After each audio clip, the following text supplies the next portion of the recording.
ദൈവത്തിന് മഹത്വം. നിങ്ങൾക്കെല്ലാവർക്കും ക്രിസ്തുവേശുവിൻ്റെ സ്നേഹവന്ദനം. ഞാൻ വീയപുരം ജോർജ് കുട്ടി. ഈ ദിവസങ്ങളിൽ നാം ചിന്തിച്ചുകൊണ്ടിരിക്കുന്നത് വിശ്വാസാനന്തരമുള്ള സ്നാനം, ശിശുസ്നാനമാരിയായ വിഷയങ്ങളെക്കുറിച്ചാണല്ലോ. ഞാൻ പലരോട് ഈ വിഷയങ്ങളെക്കുറിച്ച് സംസാരിച്ചപ്പോൾ ഒരു കൂട്ടർ എന്നോട് പറഞ്ഞത്, പാസ്റ്റർ ജോർജ് കുട്ടി, ഞങ്ങളുടെ പിതാക്കന്മാർ കാണിച്ച മാതൃക, പിതാക്കന്മാരുടെ പിതാക്കന്മാർ കാണിച്ച മാതൃക, ഞങ്ങളുടെ ആത്മീയ നേതൃത്വത്തിൽ നിൽക്കുന്നവർ കാണിച്ച മാതൃക, അത് പിൻപറ്റിയാണ് കാര്യങ്ങളെല്ലാം ചെയ്യുന്നത് എന്ന് അവരത് പറഞ്ഞപ്പോൾ എൻ്റെ ഉള്ളിൽ ഒരു ചിന്ത വന്നത്, പണ്ടൊരിക്കൽ സ്പാനിഷ് മാത്രം അറിയാവുന്ന ഒരു ഭാര്യയും ഭർത്താവും, അവരുടെ സ്നേഹിതൻ ഒരു ഇംഗ്ലീഷുകാരനാണ്. ആ ഇംഗ്ലീഷുകാരൻ്റെ മകൻ്റെ സ്നാനമാണ്. അപ്പോൾ അദ്ദേഹം ഈ സ്പാനിഷുകാരെ കൂടെ വിളിച്ചു. അങ്ങനെ ദൈവാലയത്തിൽ ചെന്നു, സ്നാന ശുശ്രൂഷകളൊക്കെ നടത്തി. അവിടെ നടന്ന ശുശ്രൂഷകളെല്ലാം ഇംഗ്ലീഷിലായിരുന്നു. ഈ സ്പാനിഷുകാർക്ക് ഇംഗ്ലീഷ് അറിയത്തില്ല. അവർ ഭാര്യയും ഭർത്താവും കൂടെ പറഞ്ഞു, നമ്മുടെ മുമ്പിലിരിക്കുന്നത് അന്ന് സ്നാനപ്പെട്ട മകൻ്റെ പപ്പായും മമ്മിയുമാ, അവരുടെ പുറകിൽ പോയി നമുക്കിരിക്കാം, അവർ കാണിക്കുന്നതെല്ലാം നമുക്കും ചെയ്യാമെന്ന് പറഞ്ഞു. അങ്ങനെ ഇരുന്ന കൂട്ടത്തിൽ പ്രൈസ് ആൻഡ് വർഷിപ്പ് വന്നപ്പോൾ എല്ലാവരും എഴുന്നേറ്റ് നിൽക്കാൻ പറഞ്ഞു. ഇംഗ്ലീഷുകാരൻ എഴുന്നേറ്റ് നിന്നു, അതിൻ്റെ പുറകിൽ ഈ സ്പാനിഷുകാരും എഴുന്നേറ്റ് നിന്നു. വേദപുസ്തകം വായിക്കാൻ നേരം എഴുന്നേറ്റ് നിൽക്കാമെന്ന് പറഞ്ഞു. ആ സമയത്ത് ഇവരും എഴുന്നേറ്റ് നിന്നു. എല്ലാവരും കൈ ഉയർത്താൻ പറഞ്ഞപ്പോൾ അവരും കൈ ഉയർത്തി, ഇവരും കൈ ഉയർത്തി. യോഗത്തിൻ്റെ ഒടുവിൽ പാസ് അനൗൺസ് ചെയ്തു, ഇന്ന് സ്നാനപ്പെട്ട പയ്യൻ്റെ പപ്പായും മമ്മിയും ഒന്ന് എഴുന്നേറ്റ് നിൽക്ക്, നിങ്ങൾക്ക് വേണ്ടിയും പ്രാർത്ഥിക്കാൻ പോകാമെന്ന് പറഞ്ഞു. അവരെഴുന്നേറ്റപ്പോൾ ഈ സ്പാനിഷുകാർ ഭർത്താവും ഭാര്യയും അവിടെ പുറകിൽ എഴുന്നേറ്റ് നിന്നു. ഹോളി മൊത്തം കൂട്ടച്ചിരിയായി. ഈ പയ്യന് എത്ര പിതാവും എത്ര മാതാവുമാണെന്ന് ചോദിച്ചു. ഒടുവിൽ പാസ് വന്ന് ഇവരോട് കാര്യം തിരക്കപ്പോൾ ഇവർ പറഞ്ഞു, ഞങ്ങൾക്ക് ഇംഗ്ലീഷ് മനസ്സിലായില്ല, ഞങ്ങളുടെ മുമ്പിലിരിക്കുന്നവർ കാണിക്കുന്നതെല്ലാം ഞങ്ങളും ചെയ്തതേ ഉള്ളൂ എന്ന് പറഞ്ഞു. പിന്നെ പാസ്റ്റർ പറഞ്ഞ് മനസ്സിലാക്കി, കുറ്റമെല്ലാവർക്കും ബോധ്യമായി. അതുകൊണ്ട് ഞാൻ പറയട്ടെ, മുമ്പിൽ നിൽക്കുന്നവർ കാണിക്കുന്നത്, പൗലോസ് ഒരിക്കൽ പറഞ്ഞു, നല്ലത് അനുകരിപ്പീൻ, നല്ലത് മാത്രം അനുകരിക്കണം, തീയറ് നാം വെടിഞ്ഞു കളയേണ്ടത് ആവശ്യമാണ്. കർത്താവിൽ പ്രസിദ്ധയായ പരേതയായ മേരി കോവൂർ അവർ പറഞ്ഞ ഒരു ഉദാഹരണവും എനിക്ക് ഈ അവസരത്തിൽ ഓർമ്മ വരുന്നുണ്ട്. ഒരു വീട്ടിൽ എല്ലാ വർഷവും നിരന്തര പൂജ നടത്തിയിരുന്നു. പൂജ നടത്തുവാൻ പൂജാരി വരുമായിരുന്നു.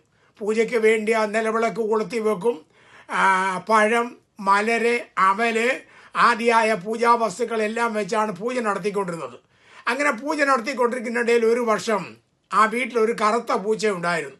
കറുത്ത പൂച്ച വന്ന ഈ മലരും അവലും ഒക്കെ തിന്നാൻ തുടങ്ങി.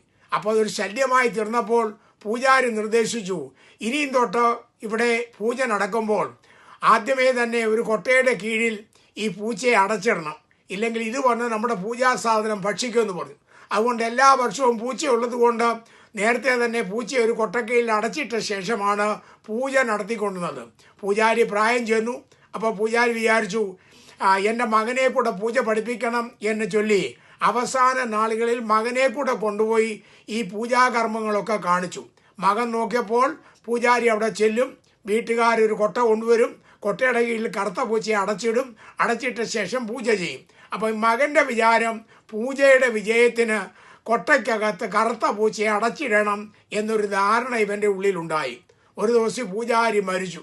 കുറേ നാൾ കഴിഞ്ഞപ്പോൾ കറുത്ത പൂച്ചയും ചത്തുപോയി. ഇവൻ പൂജയ്ക്ക് ചെന്നപ്പോൾ ആദ്യമേ തന്നെ വീട്ടുകാരോട് പറഞ്ഞു, കറുത്ത പൂച്ച വരട്ടെ. എവിടുന്ന് കറുത്ത പൂച്ചയെ കിട്ടാനാ? വീട്ടുകാർ നാട് മുഴുവൻ ഓടി നടക്കുക കറുത്ത പൂച്ചയെ പിടിക്കാൻ. അങ്ങനെ കറുത്ത പൂച്ചയെ പിടിക്കാൻ പോയി എവിടുന്ന് ഒരു കറുത്ത പൂച്ചയെ പിടിച്ചുകൊണ്ട് വന്ന് കൊട്ടക്കയിൽ അടച്ചിട്ടു. പൂജയെല്ലാം കഴിഞ്ഞപ്പോൾ വീട്ടുകാർ ഈ പയ്യനോട് ചോദിച്ചു, എന്തിനാണ് കറുത്ത പൂച്ചയെ അങ്ങനെ അടച്ചിടുന്നത്?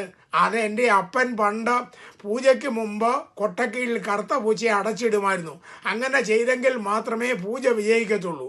ഒടി വീട്ടുകാർ പറഞ്ഞ് മനസ്സിലാക്കി, എടാ മണ്ടച്ചാരെ, അതിനല്ല കൊട്ടക്കീഴിൽ പൂച്ചയെ അടച്ചിടുന്നത്, പൂജയുടെ വിജയത്തിനല്ല, മലരും അവലും ഒക്കെ തിന്നാതിരിക്കാൻ വേണ്ടി. ഇതുപോലെ പലരും അനാചാരങ്ങൾ, ആവശ്യമില്ലാത്ത അനാചാരങ്ങളെല്ലാം ജീവിതത്തിൽ പകർത്തുന്നവരുണ്ട്. കർത്താവിൽ പ്രസിദ്ധനായ പാസ്റ്റർ KC ജോൺ അവരുകൾ പറഞ്ഞ ഒരു ഉദാഹരണവും ഞാൻ ഓർക്കുകയുണ്ടായി. പണ്ടൊരിക്കൽ ഒരു പൂജാരി ആറ്റിൽ പോയി, ആ ആറിൻ്റെ മുൻവശത്താണ് അമ്പലം ഉള്ളത്. പൂജാരി രാവിലെ പൂജയ്ക്ക് മുമ്പ് ആറ്റിൽ പോയി കുളിക്കും. അദ്ദേഹത്തിന് ധാരാളം മുടി ഉണ്ടായിരുന്നുകൊണ്ട് കുളിച്ചു വരുമ്പോൾ ആ മുടിയെല്ലാം നെറ്റിയിലോട്ട് കിടക്കുമായിരുന്നു. ആ മുടി പുറകോട്ട് ഒതുക്കാൻ വേണ്ടി താൻ കുളിച്ചു കഴിഞ്ഞ് തല ഇങ്ങനെ ഒന്ന് വെട്ടിക്കുമായിരുന്നു, എപ്പോഴും ഒന്ന് വെട്ടിക്കുമായിരുന്നു മുടി പുറകോട്ട് പോകാനായിട്ട്. ഒടുവിൽ പൂജാരി മരിച്ചു. മകൻ ഇതെല്ലാം കണ്ടുകൊണ്ടിരിക്കുക. മകൻ്റെ കാലത്ത് വന്നപ്പോൾ മകന് കഷണ്ടിയായി, തലയിലെങ്ങും മുടിയൊന്നുമില്ല. അപ്പോൾ അവൻ്റെ വിചാരം കുളിച്ച് കരയിൽ കയറിയാൽ തല വെട്ടിക്കണമെന്ന്. അവനും കരയ്ക്ക് കയറി അപ്പം ചെയ്യുന്നത് പോലെ ഇവനും തല വെട്ടിക്കാൻ തുടങ്ങി. അപ്പോൾ ആരാണ്ട് ചോദിച്ചു, നീ എന്തിനാ തല വെട്ടിക്കുന്നത്? അത് കുളിച്ചു കഴിഞ്ഞാൽ പൂജയ്ക്ക് മുമ്പ് തല വെട്ടിക്കണം എന്നവൻ പറഞ്ഞു. ഇതുപോലെയാണ് പലരും മുമ്പിലിരിക്കുന്നവർ കാണിക്കുന്നതെല്ലാം ചെയ്യുന്ന ഒരു അനുഭവമാണ് പലരിലും കാണുന്നത്. എൻ്റെ മാന്യ ശ്രോതാവേ, മുമ്പിലിരിക്കുന്നവർ കാണിച്ചതെല്ലാം നമ്മൾ ചെയ്യണം എന്നില്ല. ബൈബിളിലെ കർത്താവായ യേശു ഒരിക്കൽ പറഞ്ഞു, മത്തായി സുവിശേഷം 15-ാം അധ്യായം 6-ാം വാക്യം, ഇങ്ങനെ നിങ്ങളുടെ സമ്പ്രദായത്താൽ നിങ്ങൾ ദൈവവചനത്തെ ദുർബലമാക്കിയിരിക്കുന്നു. അവര് പഴയ പിതാക്കന്മാർ ചെയ്ത പല കാര്യങ്ങൾ ആചാരങ്ങളായി ചെയ്യുവാൻ തുടങ്ങി. ഇംഗ്ലീഷിൽ കൊടുത്തിങ്ങനെ ട്രഡീഷനായിട്ട് അപ്പന്മാരുടെ കാലത്ത് പിതാക്കന്മാരുടെ കാലത്ത് ഇങ്ങനെ ചെയ്തു, അതുകൊണ്ട് ഞങ്ങൾ ഇങ്ങനെ ചെയ്യുന്നു. അതുകൊണ്ട് കർത്താവ് അവരെ നോക്കി പറയാണ്, നിങ്ങൾ നിങ്ങളുടെ സമ്പ്രദായത്താൽ കാണിക്കുന്ന ഈ സമ്പ്രദായത്താൽ ദൈവത്തിൻ്റെ കൽപ്പനയെ ദുർബലമാക്കിക്കൊണ്ടിരിക്കുക. എന്നെ കേൾക്കുന്ന മാന്യ ശ്രോതാവേ, ദൈവത്തിൻ്റെ കൽപ്പനകൾ കൃത്യമായി ആചരിപ്പാൻ ദൈവം നമുക്ക് നൽകി തന്നതാണ്.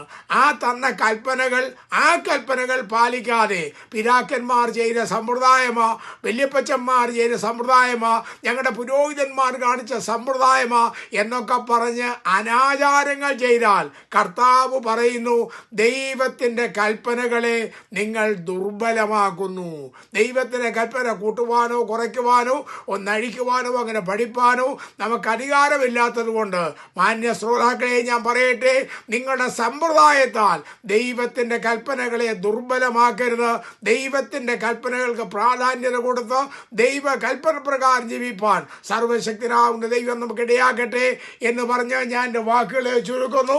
ഞാൻ പ്രസംഗിച്ച വിശ്വാസ സ്നാനം തിരുവചന വെളിച്ചത്തിൽ ശിശുസ്നാനം തെറ്റോ ശരിയോ മുൻവിധി കൂടാതെ പഠിപ്പാൻ ആഗ്രഹിക്കുന്നെങ്കിൽ യൂട്യൂബിൽ കയറി വീവരം ജോർജ് കുട്ടി എന്നടിച്ചാൽ 9 പാട്ടുള്ള ആ പ്രസംഗം നിങ്ങൾക്ക് ലഭ്യമാണ്.